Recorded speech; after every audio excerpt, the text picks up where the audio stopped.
Hello, everyone, and welcome to the Daily Morning Podcast. So, let's take a look into the market roundup of the Wednesday session.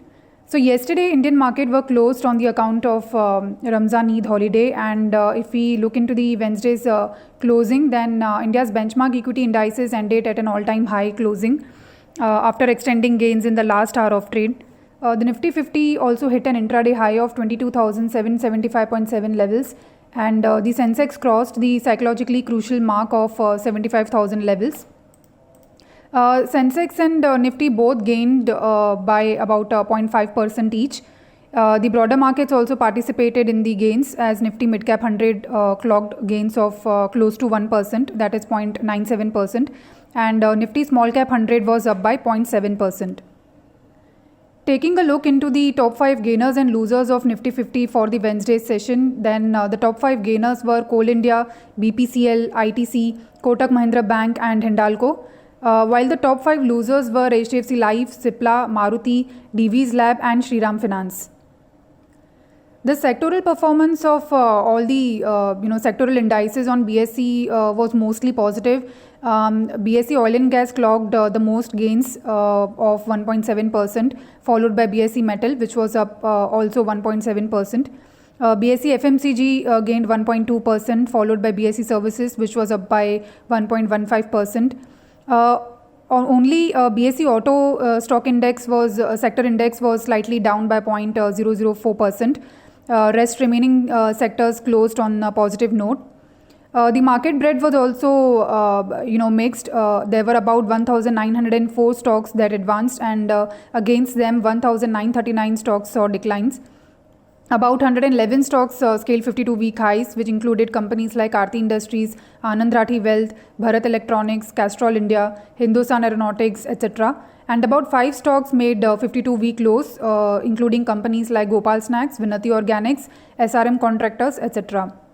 On the fund flow side, FII turned net buyers on Wednesday session after 2 days of net selling. The FIIs net bought rupees 2,778 crores.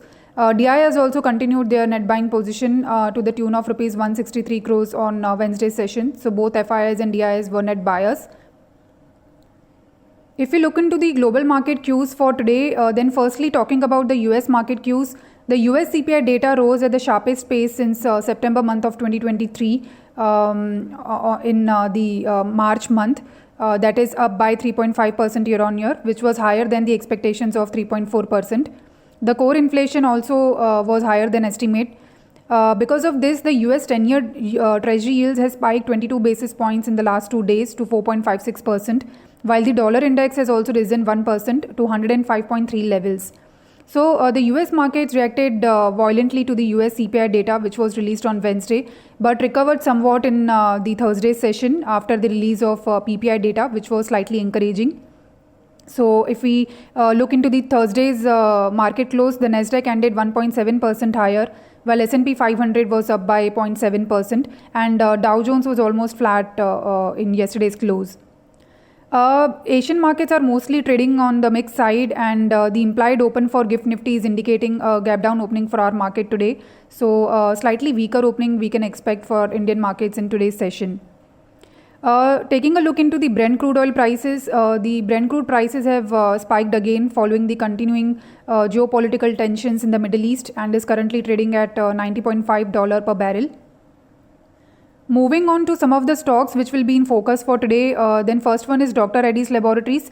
The company has launched drug-free migraine management device that is Nerivio in Germany through its step-down subsidiary Beta Pharm. So this will be positive for Dr. Reddy's Laboratories in long term. Phoenix Mills has came out with its March quarter business updates, where the company has reported a total consumption growth of 27% year-on-year for the fourth quarter of FY24 at Rs 2,818 crores. Gross retail collections has grown 37% year-on-year at Rs 791 crores, while total consumption was up 22% year-on-year at Rs 11,327 crores for the full financial year of FY24. So the updates are positive for Phoenix Mills. The stock is likely to react positively today. Metropolis Healthcare has also came out with its business numbers for the March quarter.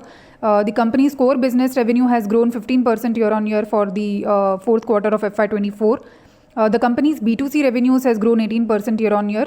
Also, the company has repaid debt, resulting in a debt-free status as of 31st March. So, positive updates from Metropolis Healthcare in short term. Trident has commissioned a capacity of 1.1 megawatt solar power project in Madhya Pradesh. The total installed capacity of the Madhya Pradesh plant is now at 29.5 megawatts. So, positive for Trident in medium to long term.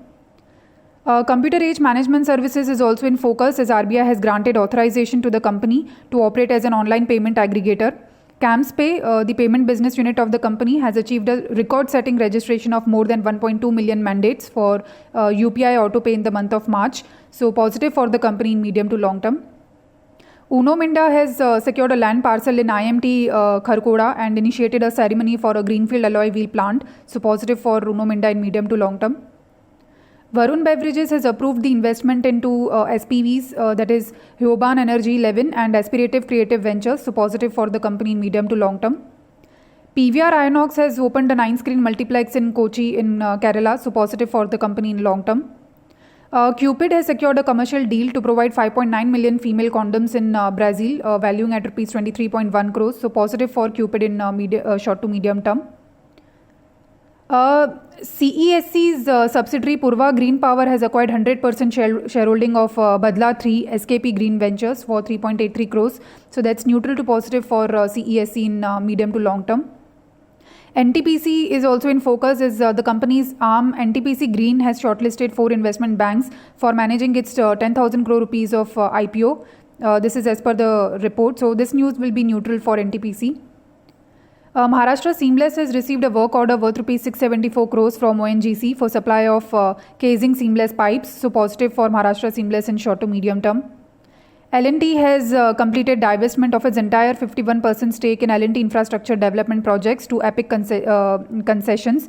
Consequently, L&T, IDPL and its subsidiaries have ceased to be subsidiaries of the company.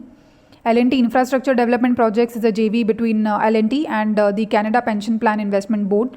So the news and the development will be neutral for L&T in short to medium term. TVS Supply Chain Solutions has achieved a milestone of 5 lakh CKD, that is complete knockdown kits for its customer. So this will be neutral to positive for TVS Supply Chain Solutions in short term. National Aluminium Company has signed a memorandum of understanding with the Council of Scientific and Industrial Research, Institute of Minerals and Materials Technology for technical and knowledge cooperation of critical minerals. KABIL is a JV company of 3 Indian public sector undertakings, that is National Aluminium Company, Hindustan Copper and Mineral Exploration and Consultancy. So the development will be neutral to positive for National Aluminium Company. Bhagiratha Chemicals and Industries has received approval from the Board of Directors for the subdivision or split of the existing 1 equity share of a face value of rupees 10 of the into 10 equity shares of a face value of rupees 1 each. So the development will be positive for Bhagiratha Chemicals and Industries in short term. And from today onwards, the March quarter FY24 earnings season will also start. TCS will be the first company from the IT pack which will be announcing its March quarter numbers today. Other than that, Anand Rathi Wealth will also declare its March quarter numbers. So both these companies will also be in focus. On the IPO front, today Bharti Hexacom will debut on the stock exchanges. The IPO of this particular company was opened at an issue price of rupees 570 per share, and the total IPO size was rupees 4,275 crores. So one can also look at Bharti Hexacom for today. Apart from that, on the corporate action front, today is the X or record dividend date for Moltech Packaging, SH Kelkar and Company, Good Luck India and Moltech Technologies. So these were the key market data points to track for today's trade. This was all from the Daily Morning Podcast. Thank you everyone for listening. Investment in securities market are subject to market risks. Read all the related documents carefully before investing.